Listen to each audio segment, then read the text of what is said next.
Buenas noches. Ahora sí, Silvia, buenas noches. ¿Cómo estás? El dos sonido acá.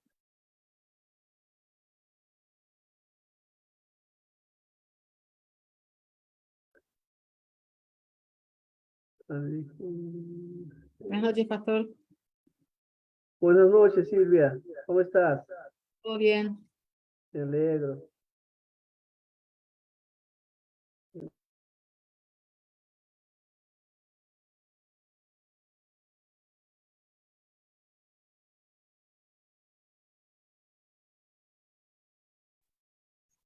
Vamos a pasar a esa máquina. ¿Te escuchan bien ahí, verdad? ¿Se escucha bien? Perfecto. Vamos a esperar a ver si entran los demás.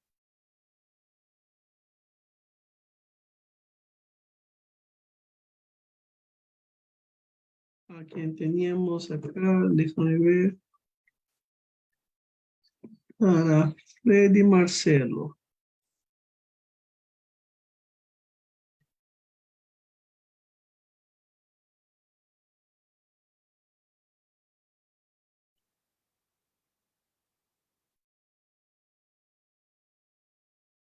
Mm.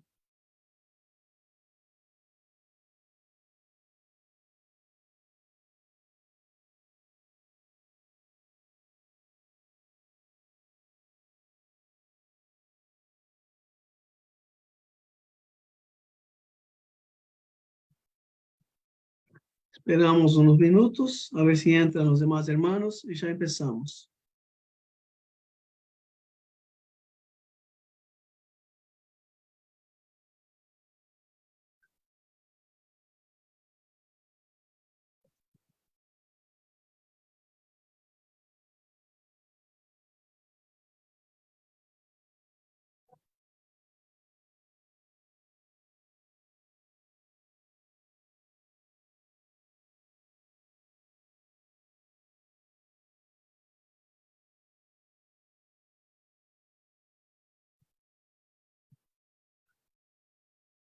Se colgó Silvia. En esta cámara. Dejamos acá.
Vamos lá. Bien, vamos a orar. Vamos a pedir la bendición del Señor sobre nosotros. Tenemos Silvia, Selva y a Arsenio con nosotros de Paraguay. Bienvenidos. Marcelo por tema de trabajo no va a entrar. Y nos quedaría Freddy de Argentina y también Mario que visualiza la clase el día siguiente. ¿Está bien? Vamos a orar y pedir la bendición del Señor. Padre, gracias te damos, Señor, por este tiempo donde podemos tomar, Dios, este tiempo y esta clase para mirar, Dios, tu acción, tu mover, Dios, a lo largo de la historia, Señor. Te damos gracias porque la historia nos permite ver, Señor, cómo tú, con fidelidad, con gracia, con amor y misericordia, conduce los tiempos, conduce los eventos, oh Dios, para que tu nombre sea glorificado, Dios, para que tu iglesia avance y para que tu pueblo tenga una esperanza viva. Señor, te agradecemos porque podemos tomar ese tiempo, Dios, y ver también los aciertos, bien como los errores de la iglesia y aprender de cada situación. Dios, que sea un tiempo de edificación, un tiempo de crecimiento, oh Dios, y que use, Señor, tú use ese tiempo Dios, para edificar nuestras vidas. Te agradecemos y nos confiamos en tus manos, en el nombre de Jesús. Amén. Muy bien, vamos, se ven a Silvia está acá otra vez. Se ve que está con mala señal de internet. Bien, vamos entonces compartir un poco la diapositiva. Yo les mandé recién algunos archivos, está bien, en el grupo, de una guía de estudiante. Y el otro es lo que voy a ir armando acerca de nuestro manual. ¿Tá?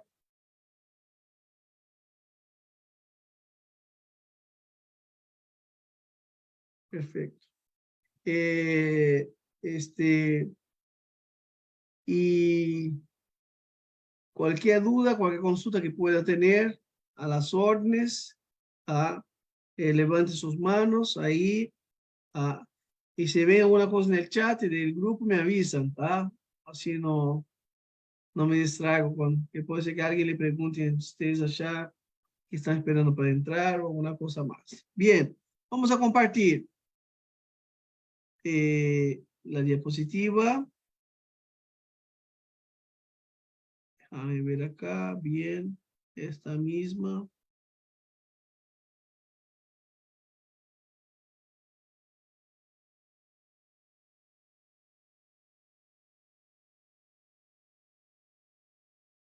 Excelente. Lo ven bien ahí, ¿verdad? Entonces, nuestro curso es Historia de la Iglesia 2.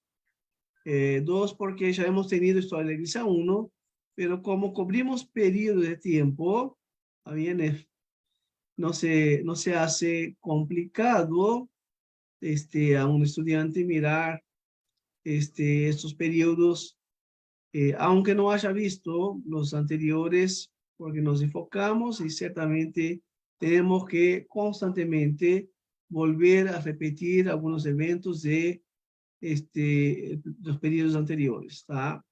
Entonces vamos a cubrir acá 3 grandes periodos, que lo vamos a repetir ahí adelante, desde el periodo medieval, siglo V, hasta el siglo presente, en el cual estamos. Entonces pasamos por el periodo medieval, periodo de la Reforma protestante, y entramos en el periodo contemporáneo, post-reforma, y llegamos hasta nuestros días. Por eso ven ahí en las imágenes algunos de los personajes históricos también que hicieron parte de ese periodo.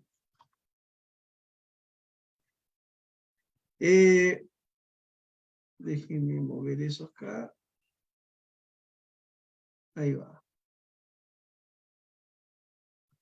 Entonces, la historia de la iglesia que vamos a estar mirando son esos tres periodos.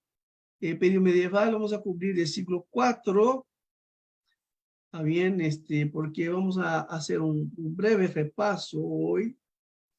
Pero sería siglo V hasta el XV, ¿tá? Pero vamos a empezar con un repaso. Y ese es el periodo más largo. Son 10 siglos de historia. 1000 años. Es un tiempo muy extenso y de muchos acontecimientos. No nos dará para enfocarnos y profundizarnos por un tema de tiempo, pero queremos mirar los eventos principales y cómo eso ha afectado la vida de la iglesia positivamente y negativamente.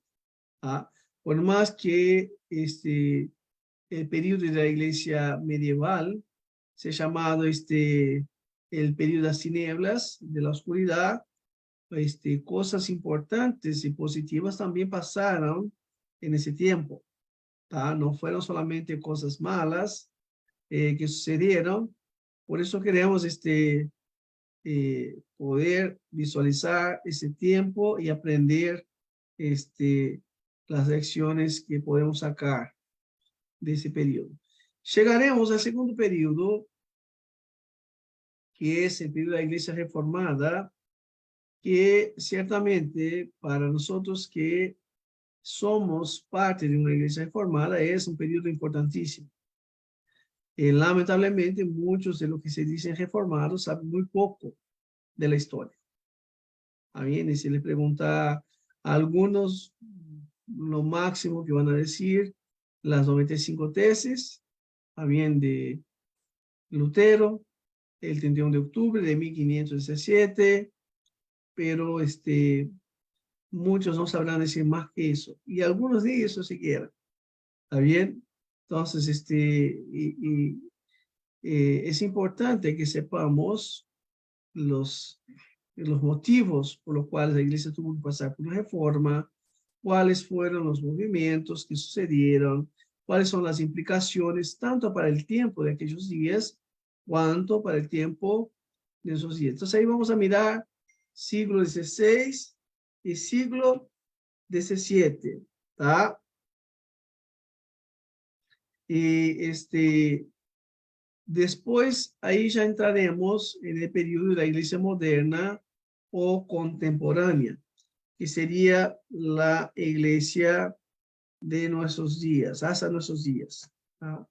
Vamos a ver, a pesar de que la iglesia pasó por un movimiento importante para regresar a los fundamentos de las escrituras, sucedieron eventos también, tanto adentro cuanto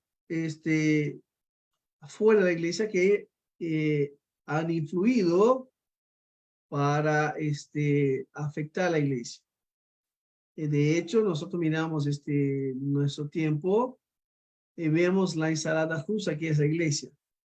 También vemos una diversidad, vemos una contradicción, a veces una discrepancia enorme entre muchas iglesias. Y esto también será para poder ver el orígenes de algunas de las iglesias modernas, cuáles fueron los movimientos que han influido sobre ellos y cómo debemos nosotros seguir avanzando como iglesia de Dios en el tiempo presente. Bueno, Arsenio, que es el único que no me conoce acá, y los demás que van a entrar después, Freddy, los demás. Yo soy pastor acá en Misionero, pastor en Montevideo, sirviendo la iglesia que está acá, la iglesia presbiteriana. A 14 años estoy en el Uruguay y casado con Sandra. Tenemos 2 hijos, Caleb de 22 para 23 y Ana Teresa que recién cumplió 20 años. Y antes de venir a Uruguay trabajamos en África por 8 años, sirviendo con plantación de iglesia allí también. Y estamos en el campo misionero ahí ya casi 30 años sirviendo al Señor y estamos agradecidos por ese privilegio. Nuestra materia tiene 3 créditos. También es parte de la malla curricular de MINTS. Es un seminario que tenemos convenio con el seminario reformado de Miami. También que es el cual nosotros tenemos el título de licenciatura en teología para los que cumplen con todos los requisitos para la licenciatura. Los que no tienen los requisitos van a tener un diploma en teología por parte del Seminario Teológico Reformado. Duración del curso son 16 semanas. Empezamos ahora y terminamos la última semana de junio. ¿Ah? Bastante tiempo, pero pasa volando. Cuando se vean los deberes y todo lo que tienen que hacer, wow, nos dará el tiempo. Si somos disciplinados, si empezamos, es posible hacer todas las cosas. ¿Está bien? Este curso, especialmente, va a ser un poco exigente en lectura. ¿Ah? Pero ya les voy a explicar un poco los deberes más adelante. Pero tenemos ahí 4 meses juntos, todos los miércoles, de las 7 a las 8:25, 20. ¿Está bien? Para el corte con la clase que sigue después. Nuestro libro de trabajo y mayormente va a ser el manual de ustedes. Yo voy a compilar algunas informaciones y voy a poniendo y actualizando para ustedes, pero este va a ser nuestro libro bien de trabajo. Ustedes van a leer este libro y a la medida que la clase va avanzando, muchas cosas de que tratemos ahí estarán saliendo de ese libro. Es una obra muy completa. Bien, es una obra que nos trae los eventos con muchas informaciones importantes. Entonces nos dará toda la información que necesitamos para el curso. Pero vamos a complementar con las diapositivas acá y con algunas informaciones que voy a estar compartiendo. Esta misma obra está dividida en 2 tomos. ¿Está bien? La pueden ver ahí, ¿verdad? También están en el Drive que les pasé. El tomo 1 no estaba, yo subí el tomo 1 ayer, ¿tá? Pero el tomo 2 ya estaba completo allá y Historia de Cristianismo, obra completa, también ya estaban allá. Esos 2 tomos es la división de la obra completa. Pero el problema es que la división de capítulos va a estar diferente. ¿Tá? Porque un tomo comienza el capítulo 1 va a terminar con el último capítulo. El tomo 2 comienza con el capítulo 1, termina con el último capítulo. La obra completa, como no hay esa división, sigue de largo. Un ejemplo, si la obra 1 también terminara con el capítulo 55, por ejemplo, ¿tá? En la obra 2 acá comienza con 1. En la obra completa, 55, 56, 57, no hay, ¿está bien? Esa diferencia, ¿tá? Por eso, yo voy a seguir la obra completa que está en el Drive del seminario que compartí con ustedes. ¿Está bien? ¿Se entendió? Ese es el libro que vamos a usar. ¿Ah? Pero si ustedes lo quieren manejar matemáticamente las divisiones de capítulos con los otros 2 PDF, no hay problema. ¿Tá? Si no se marea, no hay problema. Yo prefiero, no, para no marear, seguir este libro. El contenido es igual, es el mismo. ¿Ah? Si ustedes se fijan, después van a ver que es el mismo contenido. Es el mismo autor, solamente que para facilitar lo dividieron en 2 obras. ¿Cómo vamos a estar trabajando entonces esos 3 periodos con el libro? ¿Ah? El primer periodo, la iglesia en la edad medieval, ustedes van a trabajar, van a leer de capítulo 31 hasta capítulo 55. ¿Tá? Cuando empiezan a leer, ayer, ¿tá? Hay que empezar e ir porque juntamente con las lecciones van a tener cuestionarios, ¿tá? Van a leer y van a contestar los cuestionarios para poder guardar el contenido que están estudiando, ¿tá? Cuando nosotros leemos, cuando nosotros escribimos de lo que leemos y cuando nosotros oímos de lo que leemos, 3 instancias, ¿tá? La primera instancia ustedes van a leer, segunda van a escribir, tercera instancia vamos a hablar en clase. ¿Qué va a pasar con eso? La próxima vez que haya que dar clase de historia, vamos a tener otros profesores disponibles. ¿Está bien? Porque ya van a saber todo de memoria. ¿Tá? Entonces, el periodo de 590 hasta 1516 vamos a cubrir con estos capítulos, 31 a 55, de la obra completa. El segundo periodo vamos a dividir en 2 partes. Vamos a estudiar movimientos de la reforma. Queremos ver la reforma radical, ¿ah? Que son un movimiento que sale de la reforma, pero que camina en unas direcciones diferentes. ¿Ah? Y vamos a estudiar la contrarreforma, que es un movimiento de la Iglesia Católica en respuesta a la reforma protestante. Todo eso en ese periodo de 1517 a 1648. Y después entramos en un espacio de tiempo que pareciera que no fuera tan extenso en tiempo, pero es el tiempo donde tenemos mucho más información.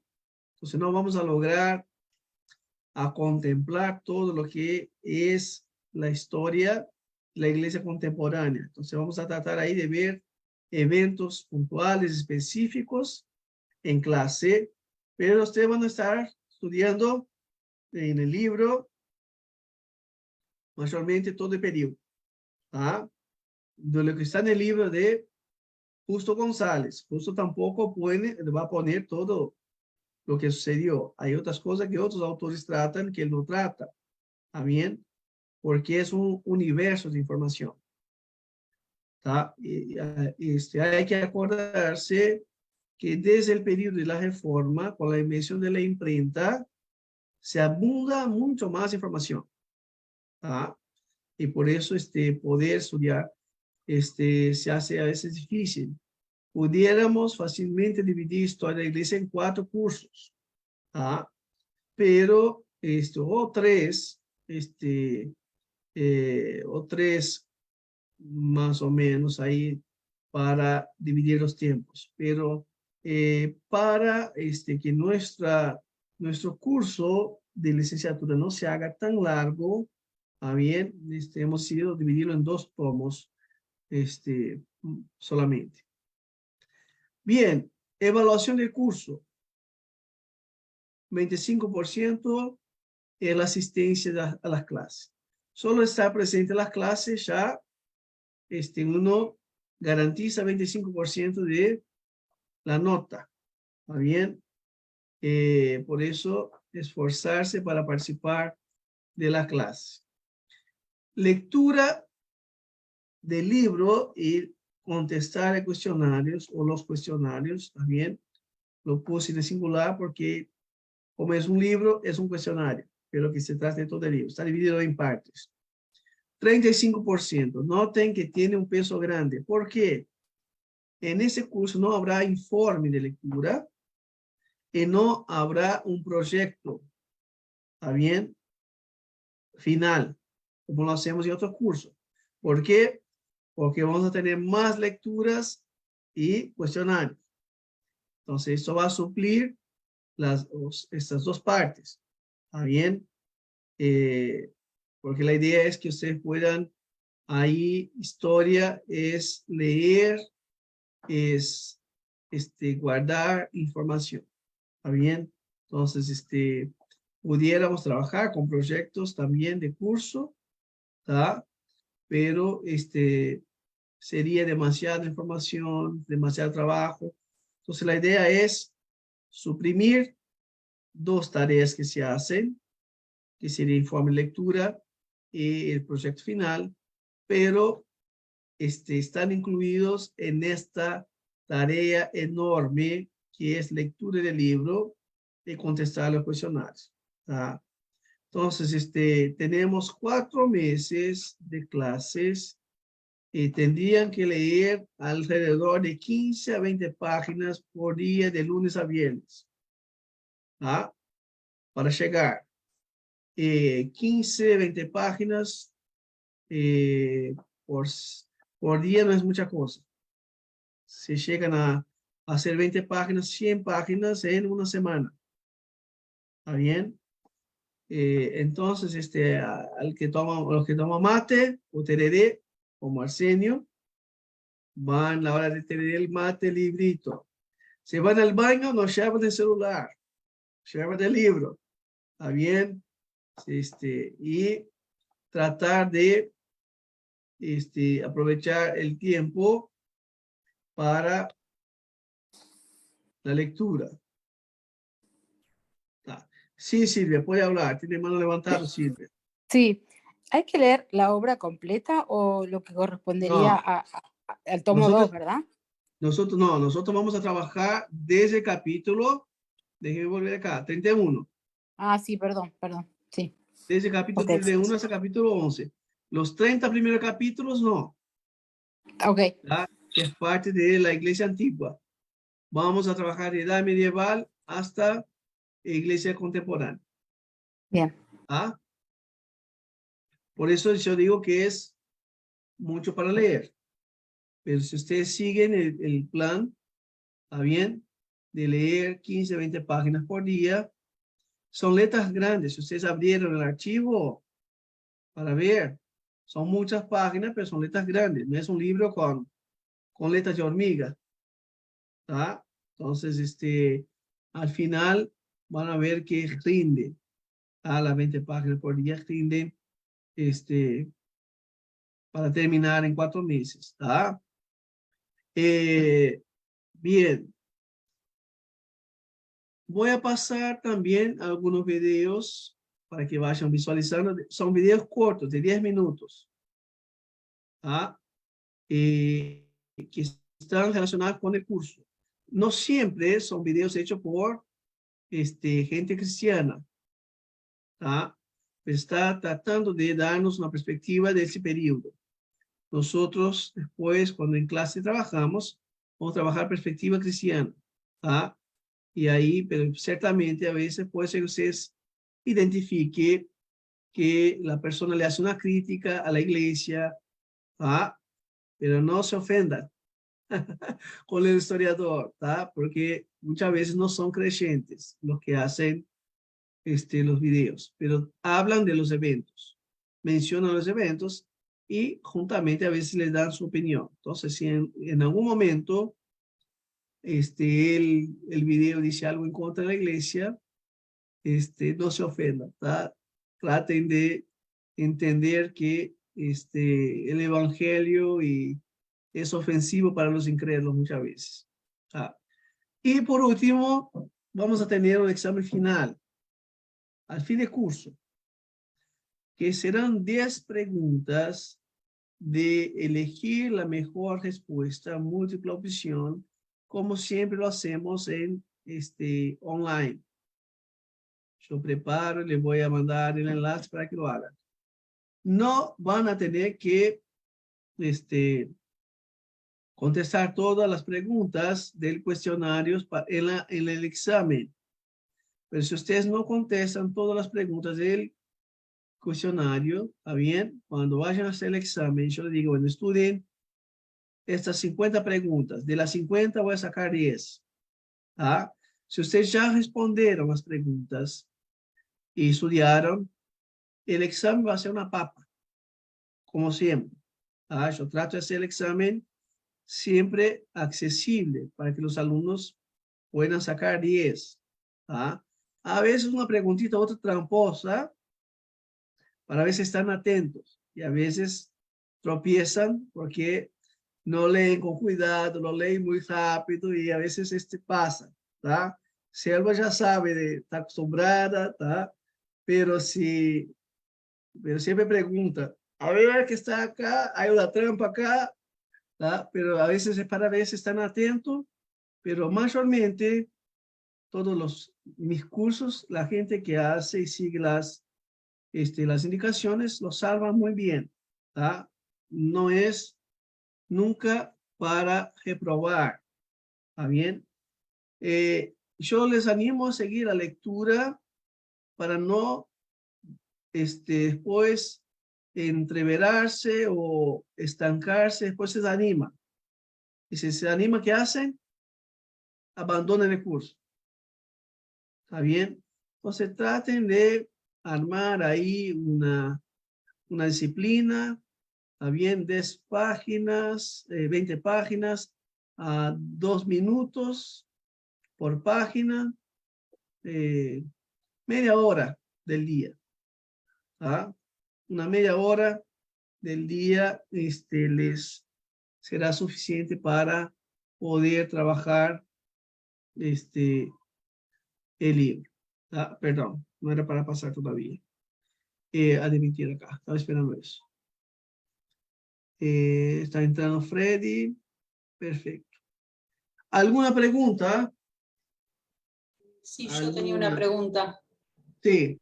Este cuestionario que tú enviaste último en el archivo, ¿estas preguntas son todas para el cuatrimestre o para contestar ya para las primeras semanas? El cuatrimestre. La idea es que vayan avanzando de manera simultánea con el curso. ¿Tá? Concisas y macizas y precisas la respuesta. Claro, ¿no? no es para copiar y pegar. Yo les voy a mandar el Word también, porque así queda más fácil para ustedes trabajar. ¿Ah? Y después te las enviamos. Ahí me envían. Ahí me envían. Perfecto. Cubren el pedido, terminan, las respuestas me envían. ¿Ah? Al final enviamos. O por semana. Por fracción acá, como decíamos acá. Déjenme volver acá. Perfecto. Del 31, cuando termina 55, ¿está bien? Me envían. Después, 56, 69, me envían, ¿tá? Así vamos enviando, van a terminar enviando la última parte más ya al mes, principio de junio, mitad de junio, ¿tá? Y ya estarían listos para el examen final. Y ya posiblemente habrán terminado la lectura, ¿tá? Bien, entonces, voy a mandarles el Word, así les facilita. Preguntas, entonces, respuestas objetivas. ¿Quién fue fulano? El nombre nomás. ¿Está bien? ¿Quién fue el personaje de tal evento? Su nombre. ¿Está bien? ¿Cómo se llama? Lo que sucedió. Ustedes van a poner solamente, ¿tá? No tiene que ponerle 10 líneas. ¿Está bien? Una frase o máximo 2 frases si necesitan para contestar. ¿Está bien? Entonces la idea es que sean preciso, conciso y macizo era. Macizo, conciso, preciso y macizo. Bien. Entonces la idea es corto, ¿está bien? Conciso, al grano, ¿está bien? Pero con sustancia. ¿Ah? Entonces esa es la idea de nuestro profesor Eric Penis del Seminar MINS. ¿Ah? Nos quedó ahí la idea de él. Es eso en cuanto a la instrucción. ¿Está bien? Si no hay pregunta, vamos a avanzar. Vamos entonces adelante. Perfecto. Entonces acá tenemos la línea del tiempo de historia de la iglesia. Empezamos a hablar de la iglesia antigua, también conocida como iglesia neotestamentaria, a partir de, del nacimiento de Cristo. Cristo vino para edificar su iglesia. Él tuvo su niñez, comienza su ministerio a los 30 años, es muerto, crucificado, sepultado, a los 63 resucita, permanece 40 días más con sus discípulos, asciende a los cielos, pero antes les da una gran comisión, que vayan por todo el mundo y hagan discípulos de las naciones, o que vayan desde Jerusalén hasta lo último de la tierra, dando testimonio de él a través del poder del Espíritu Santo. ¿Qué es lo que encontramos cuando Cristo asciende a los cielos? La iglesia comienza a moverse. ¿Y cómo fue para la iglesia moverse para proclamar el evangelio? Fue todo muy fácil, no tuvieron ninguna complicaciones, la gente los recibía muy bien, los querían, no, está bien, fue bajo mucha persecución, los primeros 3 siglos es llamado siglo de los mártires. Miles y miles y miles de cristianos murieron por permanecer fiel a su fe en Jesucristo, por no renunciar su fe en medio de las presiones, en no dar adoración a César o a ningún otro emperador, sino solamente adoración a Jesucristo. Avanzaron con gozo, con alegría. Estos primeros 3 siglos de la iglesia, la iglesia sigue con fidelidad avanzando, y es un periodo que la iglesia va creciendo, y cuanto más perseguida, más crecía. Más, eso lo vemos en ese libro de Hechos, capítulo 2, 3,000, después capítulo 5, 5,000, después vemos que ya no se cuenta más, ¿está bien? Y van creciendo, y van esparciendo. Algo importante de notar, que esos movimientos no eran movimientos institucionales, también no eran misioneros como los misioneros modernos. Todo creyente tenía plena conciencia que era un misionero. Es importante que la gran comisión se lo da Cristo a todo creyente. En el sentido bíblico de la palabra, todos somos misioneros. ¿Está bien? Porque todos somos enviados por Cristo. ¿Se acuerdan? Jesús dice en el capítulo 17 de Juan, así como el Padre me ha enviado, yo también os envío. Por lo tanto, debemos tener conciencia, yo soy misionero, somos misioneros. Todos estamos trabajando. Eran esclavos, eran vendedores, eran soldados, eran gente de todo tipo, ¿está bien? No eran solamente religiosos, porque todavía la iglesia no tenía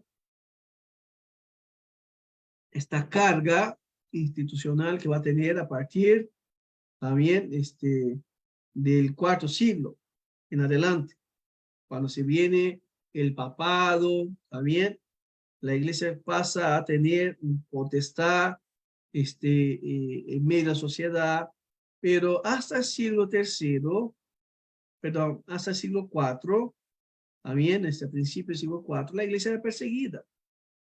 Por lo tanto, cada creyente salía y hacía lo que Dios les había ordenado. Vamos a llegar, por lo tanto, siglo IV, con el Edicto de Milán, con el emperador Constantino aceptando el cristianismo como la única religión verdadera. La iglesia va a cambiar de estatus. Y vamos a entrar a hablar sobre eso. Y esto vamos a ver cómo eso va a cambiar la vida de la iglesia.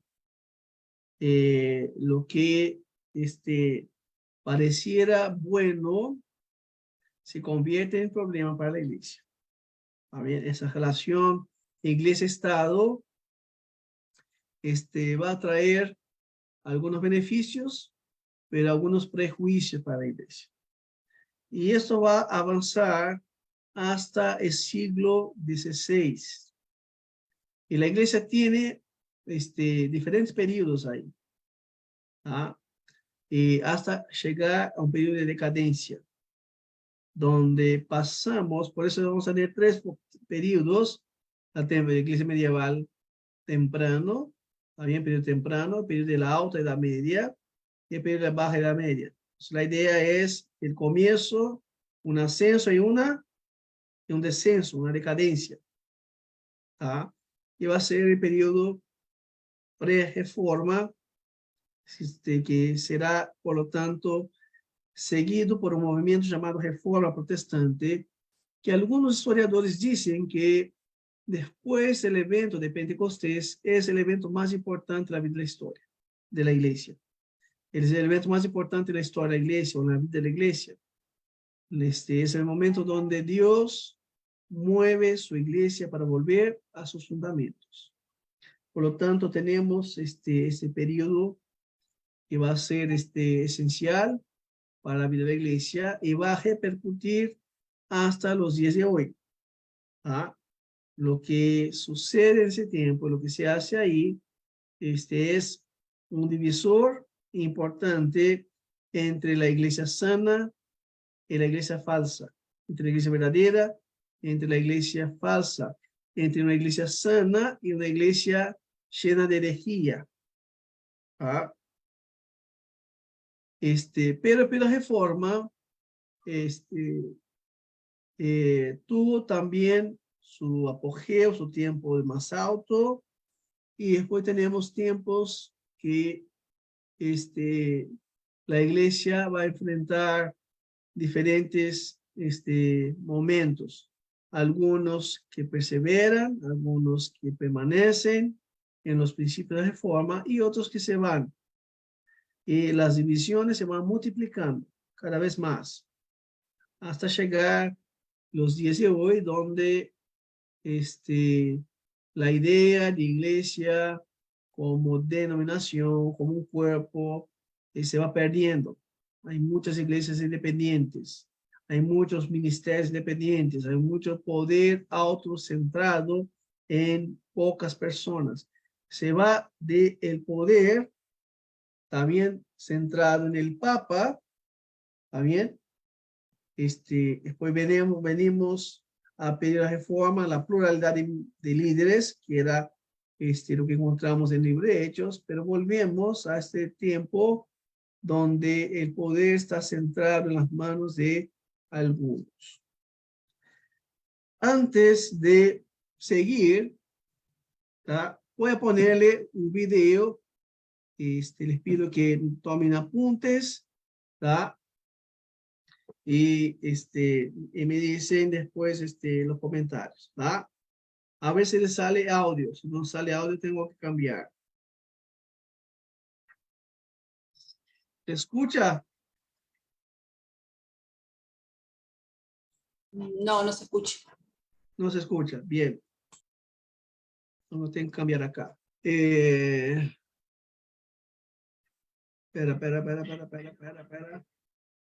No sea terco. A veces no te obedece.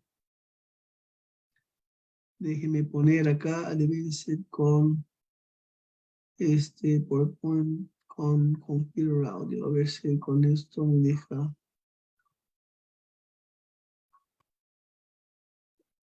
Ay, ah.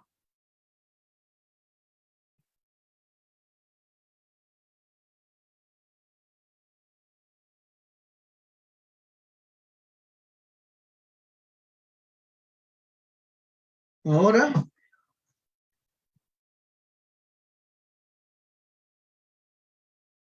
¿sí o no? No. A veces pasa eso.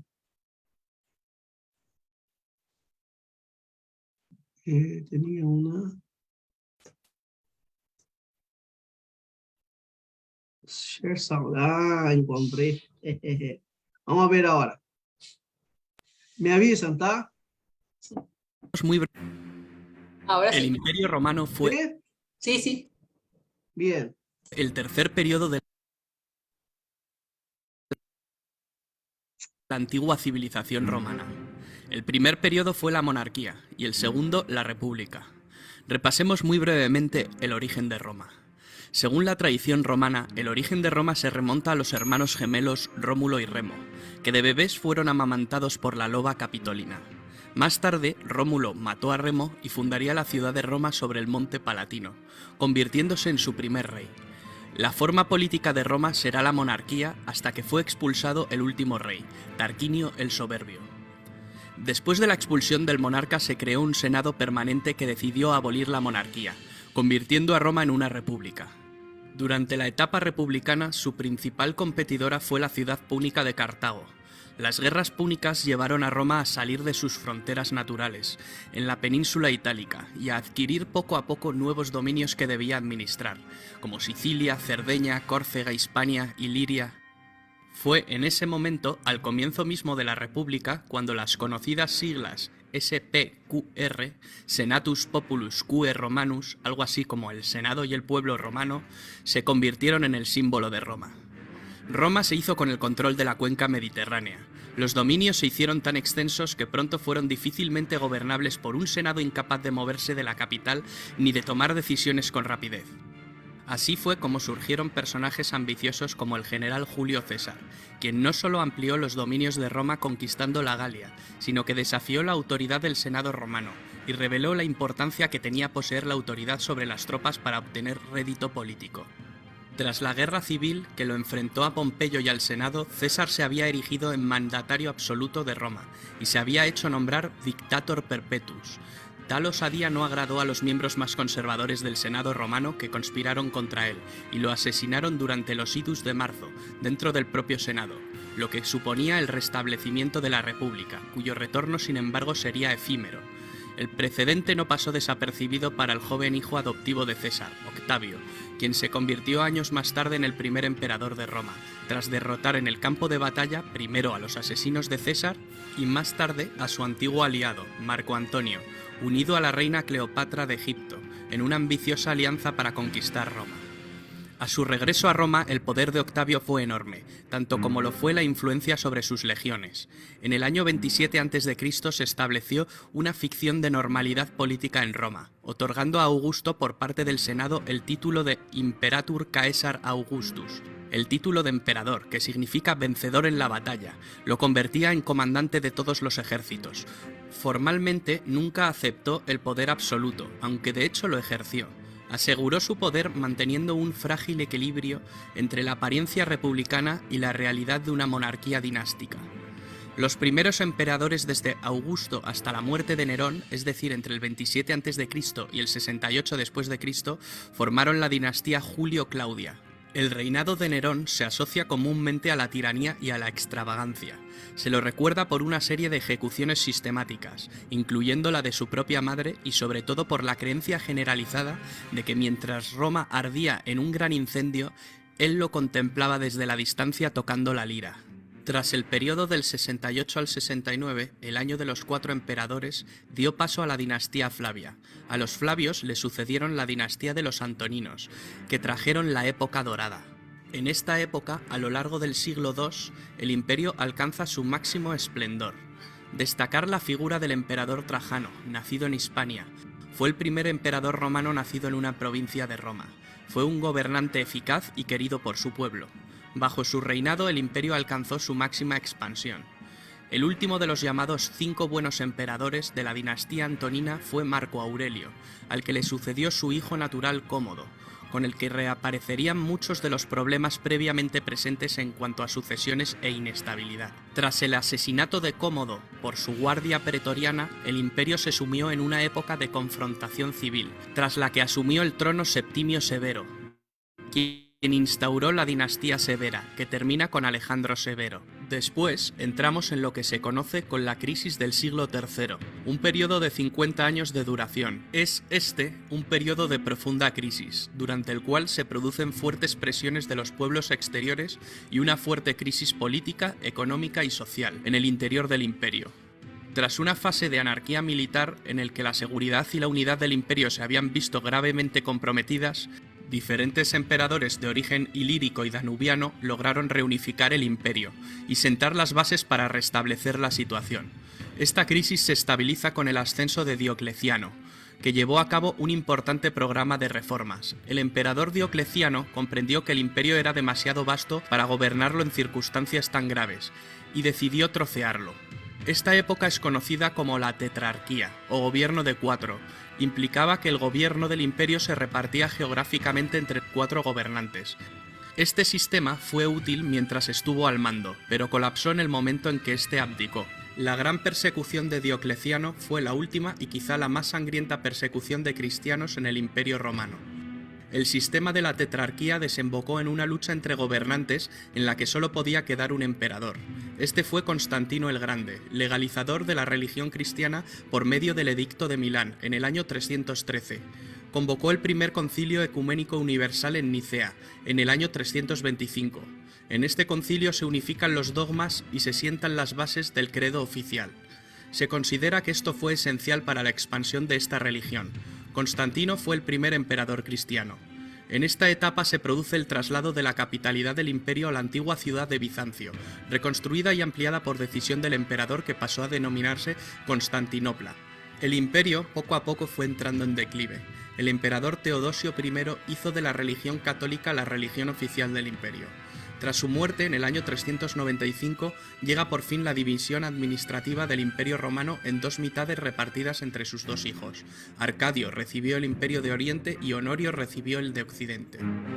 El Imperio Romano de Occidente, terriblemente desgastado tras las incansables incursiones bárbaras y el malestar social por la mala gestión de las tierras, desapareció en el año 476, fecha en la que se inicia la Edad Media. El Imperio Romano de Oriente perduró cerca de 1000 años más. El Imperio Bizantino, que acaba adoptando el idioma griego, sobrevivió hasta el año 1453, fecha de la caída de Constantinopla, la actual Estambul. Con el colapso del Imperio Bizantino, último vestigio del Imperio Romano de Oriente, finaliza la Edad Media, dando inicio a la Edad Moderna. El Imperio Romano en su época dorada estuvo en constante expansión, pero dentro de las fronteras del imperio reinaba la paz, lo que se conoció como Pax Romana, que permitió al imperio alcanzar su máximo desarrollo económico, comercial y territorial. En la cúspide de su poder, el Imperio Romano dominaba 3 continentes y numerosas urbes. Allí donde conquistaba, construía. La mayor evidencia del poderío del Imperio Romano es quizá su arquitectura y su ingeniería. Anfiteatros donde se presenciaban espectáculos de luchas de gladiadores, circos donde se realizaban carreras de cuadrigas, teatros que vieron representaciones de tragedias y comedias, termas, acueductos, calzadas, templos para los dioses, basílicas para administrar justicia. Porque no solo nos dejaron un gran legado arquitectónico, una de las mayores herencias fue quizá el derecho romano, uno de los más importantes cuerpos de legislación de la humanidad, y sin duda alguna el primero de Occidente y base del derecho actual. El Imperio Romano consiguió dominar una vasta extensión territorial, con unas mismas costumbres, un mismo modus vivendi para una ciudadanía multiétnica. Este dominio territorial no fue posible sin el ejército más poderoso del mundo, y sus unidades de infantería, las legiones. Durante el imperio el ejército estaba formado por 30 legiones de unos 5.300 hombres cada una. Cada legión se dividía en 10 cohortes, y estas a su vez en centurias. La centuria era la unidad básica de infantería, formando la espina dorsal de las legiones. Cada centuria constaba de 80 hombres y era comandada por un centurión. Para entrar en la milicia, una condición indispensable era ser ciudadano romano. Los esclavos lo tenían completamente prohibido. La sociedad se dividía en varios estamentos. Los ciudadanos romanos se dividían en patricios y plebeyos. Se denominaba patricios a las familias más antiguas de Roma, quienes formaban una aristocracia.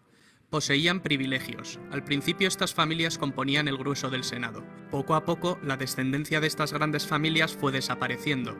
Con el paso del tiempo, el término patricio dejó de tener el significado que se le había dado hasta entonces, para significar aristócrata o poderoso, pero sin distinción de sangre. Los plebeyos solían ser campesinos, artesanos, comerciantes, y también constituían el grueso del ejército. Luego estaban los esclavos. Los esclavos no tenían derechos de ningún tipo. Normalmente eran prisioneros de guerra. El número de esclavos en Roma llegó a ser enorme con la expansión del imperio. Se les obligaba a hacer los trabajos más duros. Se puede decir que su destino dependía de la benevolencia o crueldad de su amo.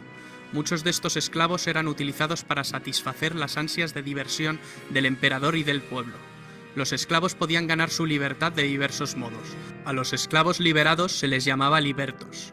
Para bien o para mal, Roma está enraizada en nuestras tradiciones políticas, culturales y literarias, en nuestra forma de pensar. Es imposible entender la idiosincrasia de Occidente sin la civilización romana. Muy bien, déjeme volver ahora a la diapositiva. Acá. Perfecto. Volvemos.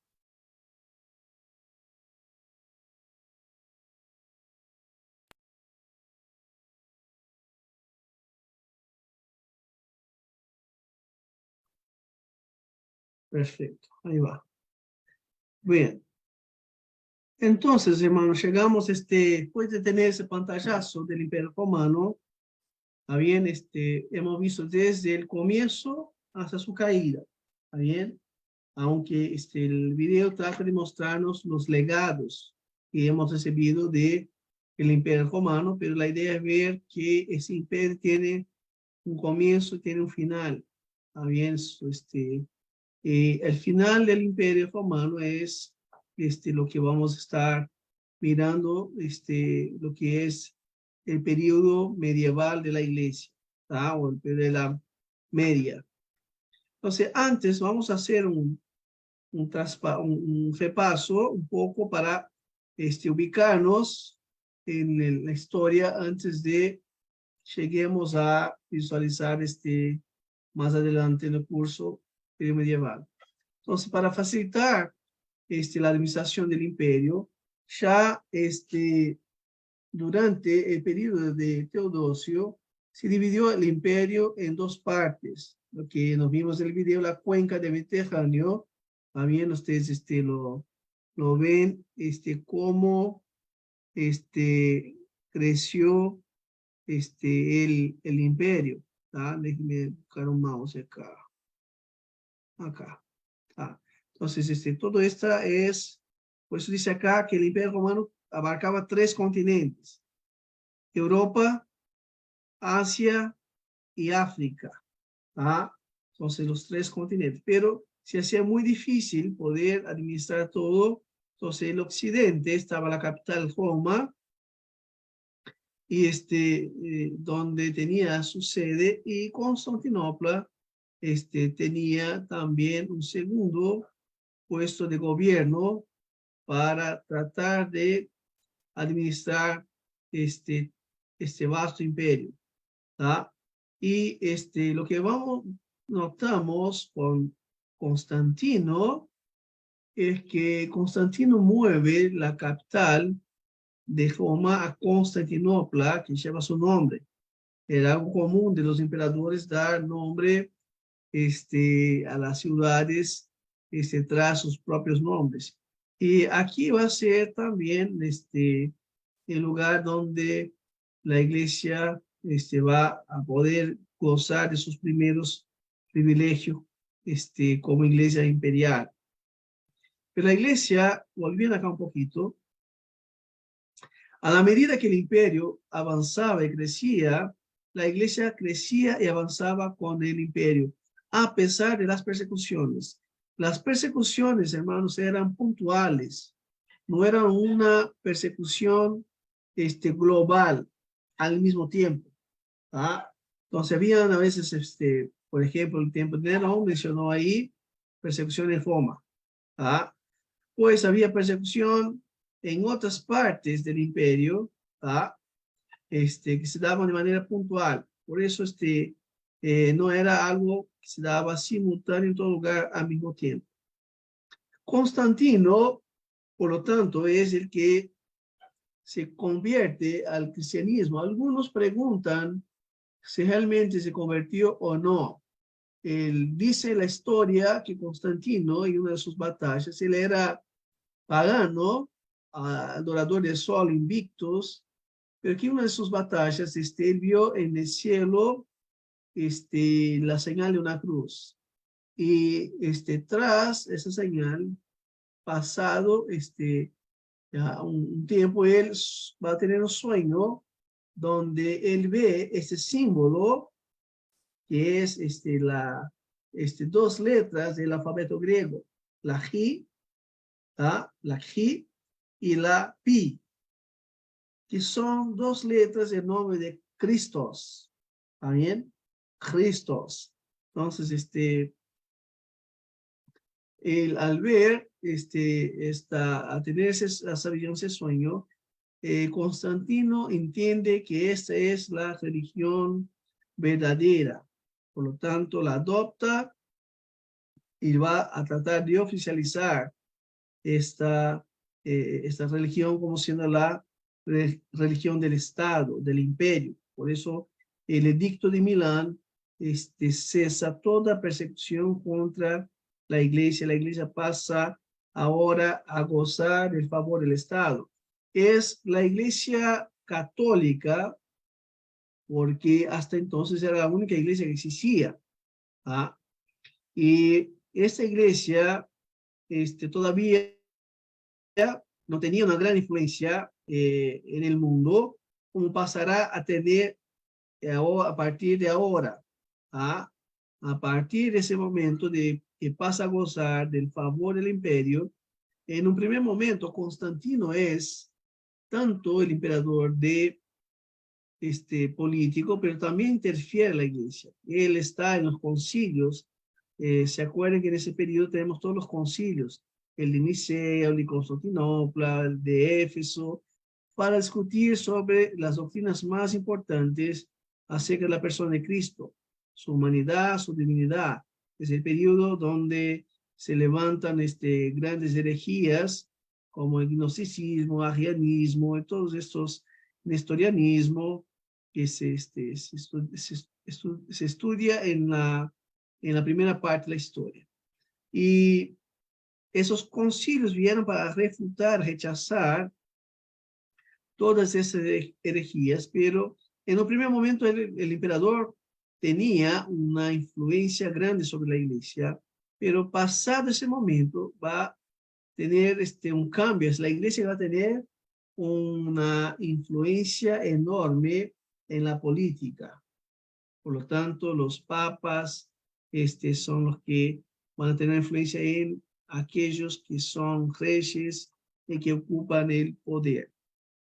La iglesia tendrá una influencia muy grande en la cultura, en las políticas, en la economía y también en el sistema de leyes.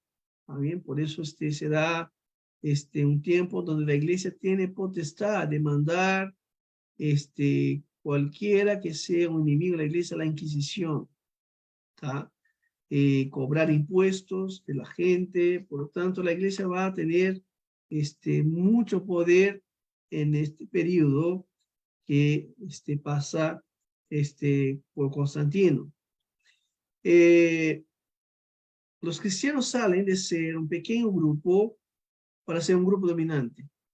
De ser un grupo perseguido, ahora para ser un grupo que tiene protagonismo en el imperio.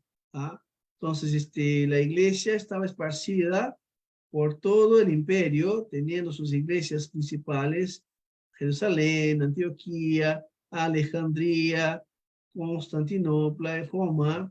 ¿Está bien? Aquí estaban las iglesias antiguas y principales del imperio. Por lo tanto, había cristianos esparcidos por toda esta región del imperio. Y todos ahora gozaban del favor del imperio. Por lo tanto, pasa de ser una iglesia de gente sencilla, de gente pobre, para ser ahora también conformada por la élite de la sociedad. Reyes, personas investidas de poder, de autoridad, de riqueza, ahora participan de la iglesia. Por eso la iglesia pasa de las catacumbas, bien de las cuevas, a tener sus primeros templos. Es en el periodo del siglo IV en adelante que encontramos las edificaciones de los primeros templos. Noten que el emperador iba a una iglesia edificada, y una iglesia que era una buena edificación para adoración a Dios. Aquí tenemos lo que es considerada la primera iglesia cristiana que está en Constantinopla, y se llama la iglesia Santa Irene, que no tiene nada que ver con el nombre de una mujer. ¿Está bien? La palabra Irene viene de la palabra eirene en griego, que es paz. Por lo tanto, es la iglesia de la Santa Paz.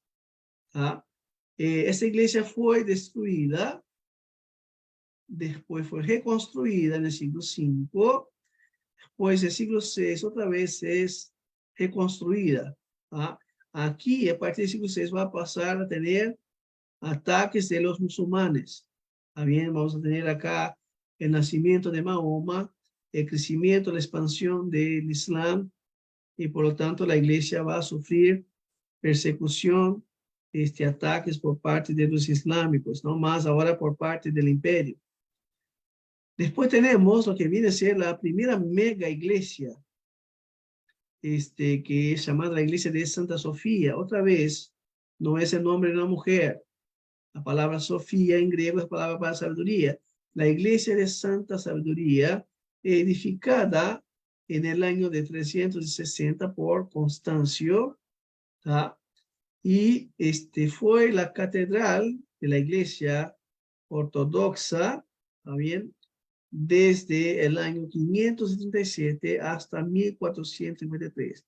Va a haber una escisión, una división de la iglesia católica romana con la iglesia católica ortodoxa, por una cuestión del papa, del patriarcado, y por una cuestión también doctrinal. ¿Tá? Por eso se dividirá en dos iglesias, la iglesia católica ortodoxa y la iglesia católica romana.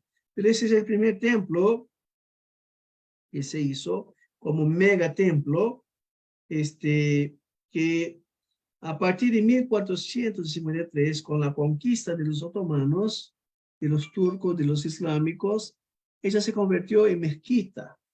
Había un templo islámico para sus oraciones. Noten que esos pináculos, esas cúpulas que hicieron acá, más la adición de la luna, de la media luna con la estrella acá, que es muy común en todas las mezquitas,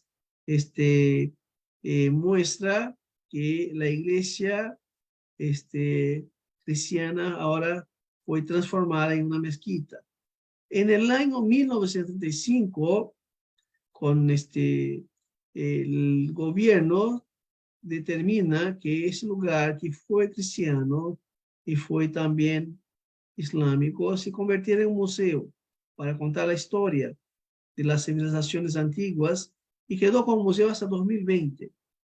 En 2020, no hace mucho tiempo, el presidente Erdogan, que es el actual presidente de Turquía, volvió a transformar ese local en una mezquita, y así es hasta el día de hoy. Pero note que aquí tenemos los primeros templos cristianos que son edificados en siglo IV, siglo V, de la era de nuestra era.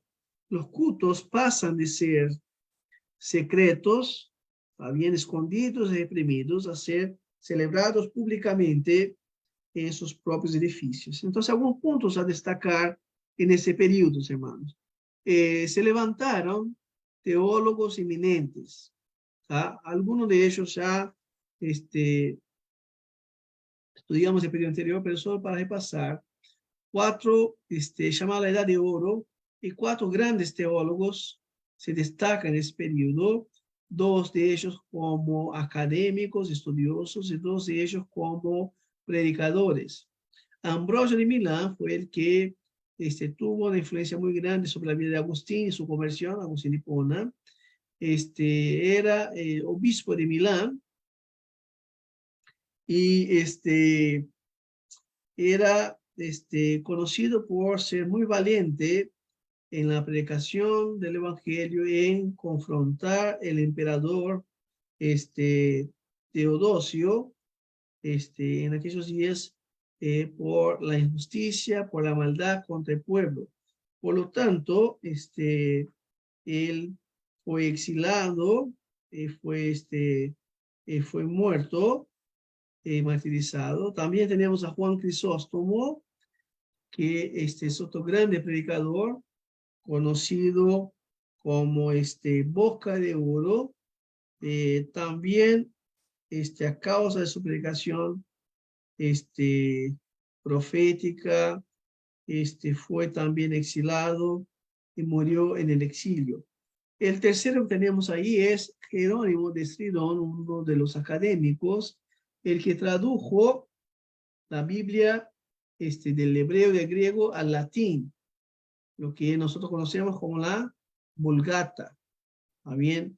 Que vino a ser la primera versión a un idioma común de la gente, que fue la única versión que estuvo como versión oficial de la iglesia hasta el siglo XVI, ¿tá? Con el periodo pre-reforma. Ahí era la única versión que teníamos traducida de los idiomas originales a una lengua común, vernacular de la gente.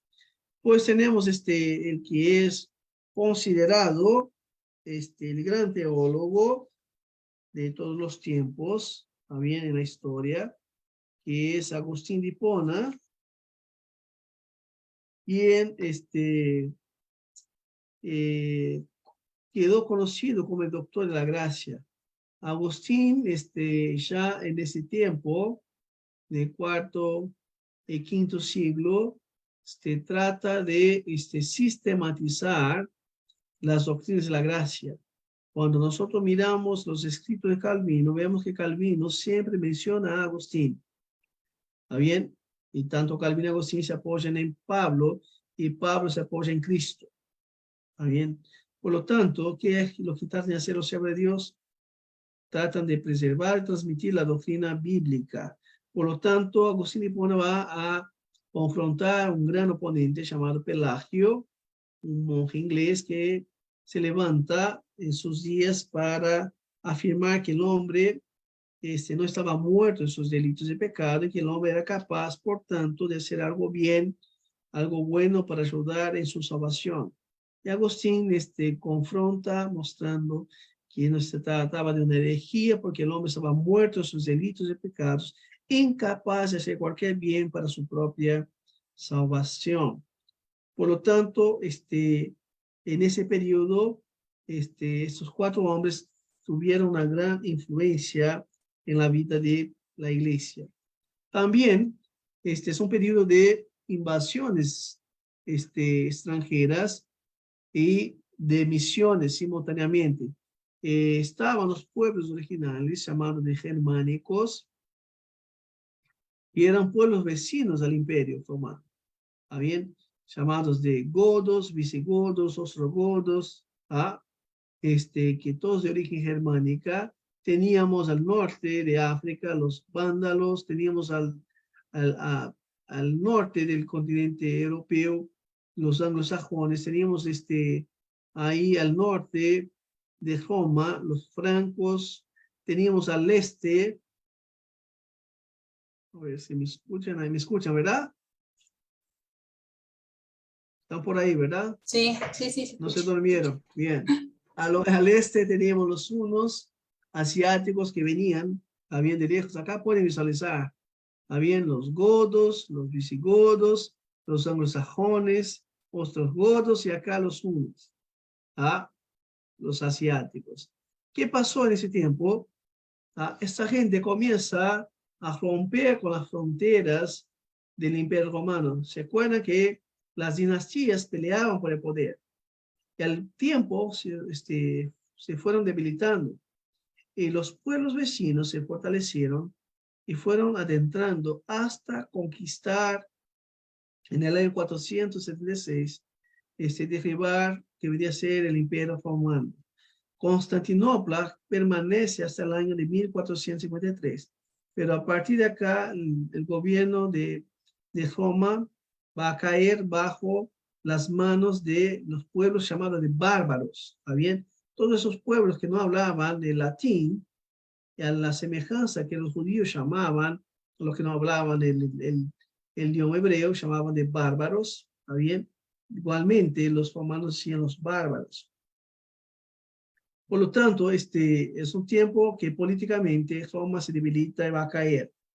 Pero algo importante, hermanos, es que en ese periodo, esos pueblos vecinos fueron evangelizados por los creyentes.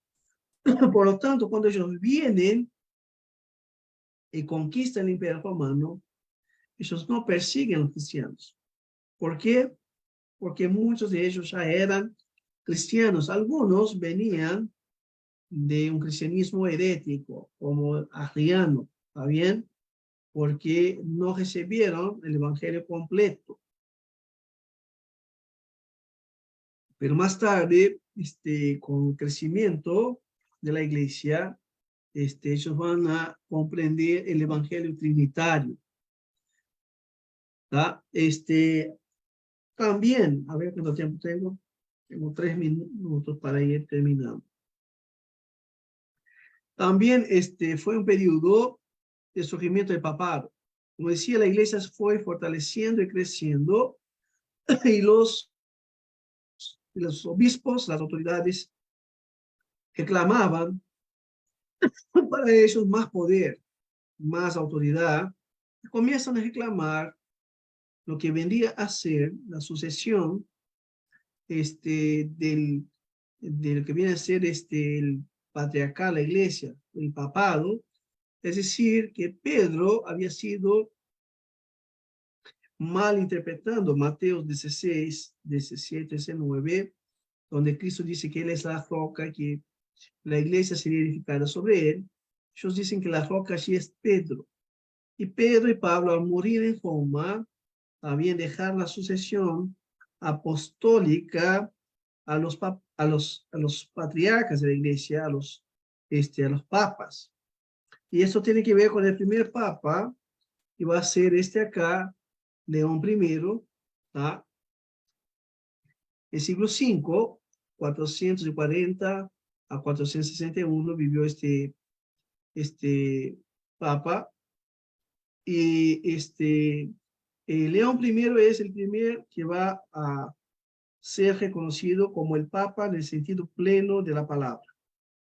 Y desde ahí la iglesia va a tomar mayor fortaleza, aunque se divide en dos partes, la iglesia oriental y la iglesia occidental, donde la iglesia occidental va a ser la iglesia católica romana, ¿está bien?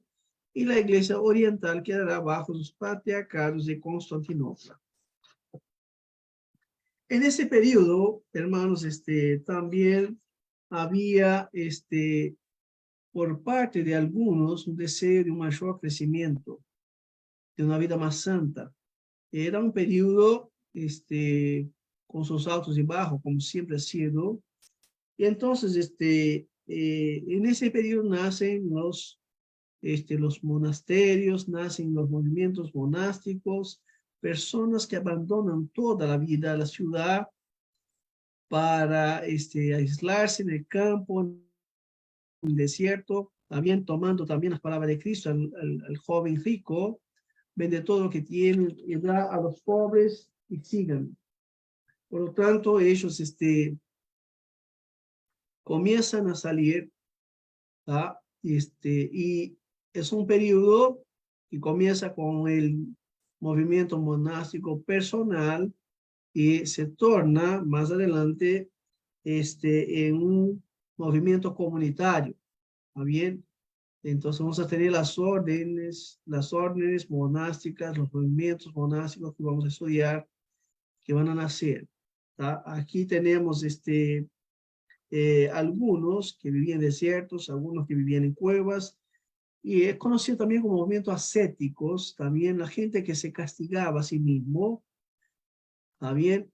Dejándose todos los recursos, todas las cosas de ese mundo, castigando su cuerpo por causa de sus malos pensamientos, por causa de sus malos deseos, en búsqueda de una vida de santidad. Aquí tenemos a mi derecha, el monje llamado Simeón, el estelita, que fue llamado estelita porque vivió 30 años, sobre esta columna. ¿Está bien? Ahí, otra vez, gente que se autoflagelaba, se autopenalizaba por causa de una vida de santidad. Este hombre, dice la historia, que conocía los 150 salmos de memoria y los recitaba todas las semanas. Entonces, vemos esta gente que más tarde se convierten en monasterios, y ahí salen también los movimientos misioneros que van a organizarse para ir a los otros lugares y fundan esos movimientos sobre tres votos clásicos: el voto de pobreza, de no tener y no llevar recursos; el voto de castidad, de no casarse y no tener familia; y el voto de obediencia, de no volver hacia atrás, una vida totalmente entregada a Dios. Y no nos da más para seguir, y yo quisiera quizás dejarles 2 minutos acá para que ustedes puedan decir, ¿está bien? ¿Qué tipo de lección o qué enseñanza podemos rescatar de ese tiempo para nuestros días? De lo que hemos visto, de lo que hemos oído, ¿qué podemos rescatar para nuestros días?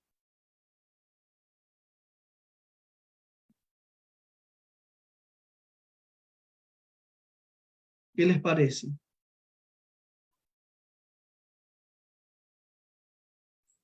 Personalmente, la entrega que tenían los cristianos antes y hoy en día, yo qué sé, por cualquier cosa hacemos un mundo nosotros. La verdad que tenemos todo en bandeja de oro, como quien dice, porque Excelente. es increíble todo lo que pasaron y la fidelidad, eso tendría que ser de imitar más que de quejarnos, porque realmente no, por lo menos acá en Uruguay no entendemos lo que es la persecución, no lo hay. Sí. Cierto. La dedicación, el estudio, la entrega, la perseverancia, bajo sufrimiento y en transmitir la sana doctrina. Es una característica importante de ese periodo, que a pesar de todos los problemas permaneció. ¿Algo más? El deseo por vida santa era algo también marcante, aunque muchos lo hicieron sobre fundamentos no bíblicos, ¿está bien? O con motivaciones equivocadas, había un deseo entre ellos que uno debería crecer en santidad, que no debería amar al mundo ni las cosas que en el mundo están. ¿Está bien? Si lo hiciera con enseñanza bíblica, con motivación correcta, ¿está bien? Sería excelente. Un desafío para nuestros días. La iglesia muy materialista, la iglesia muy terrenal, muy mundana. ¿Está bien? Por eso también algo para aprender. ¿Algo más?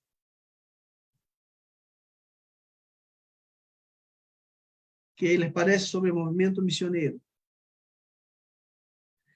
¿Se acuerdan? Los visigodos, los ostrogodos y todos los godos y los gordos también. ¿Está bien? Todos recibieron el evangelio por mano de creyentes. No tenían respaldo financiero. ¿Está bien? Y muchas veces iban con lo que tenían. Afrontaban pueblos paganos para predicar el evangelio. Hoy por hoy muchos misioneros solo salen, se tienen sostén, se tienen una vida cómoda, y si no, no van. ¿Está bien?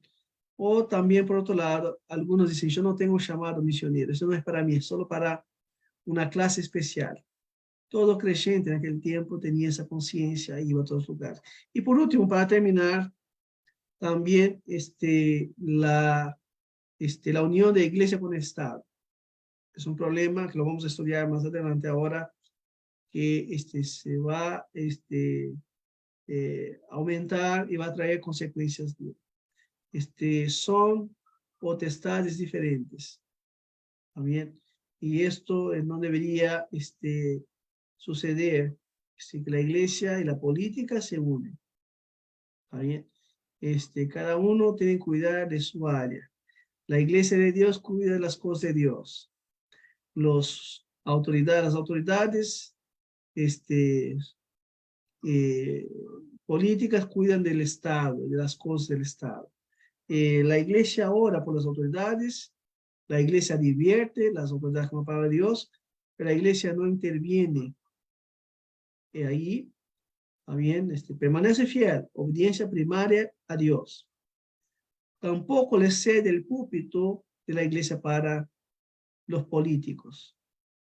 Bien, ellos van a hacer política fuera de la iglesia. Cosas que en el tiempo presente están todo entreveradas. También se hace propaganda política dentro de la iglesia, o muchos pastores están colgados en autoridades políticas por algún interés que no sea también los motivados por las escrituras. Bien, hasta acá vamos, ya pasamos de la hora. Lean, empiecen a leer para la clase que viene. Saquen apuntes porque al fin de clase queremos tomar unos minutos para aplicar. Todavía no queremos tener un montón de cosas, de información, y después no sirve para nada. Queremos ver cómo esto nos aplica a nuestras vidas, en nuestro contexto en el día presente. ¿Está bien? Selva, ahora por favor terminamos.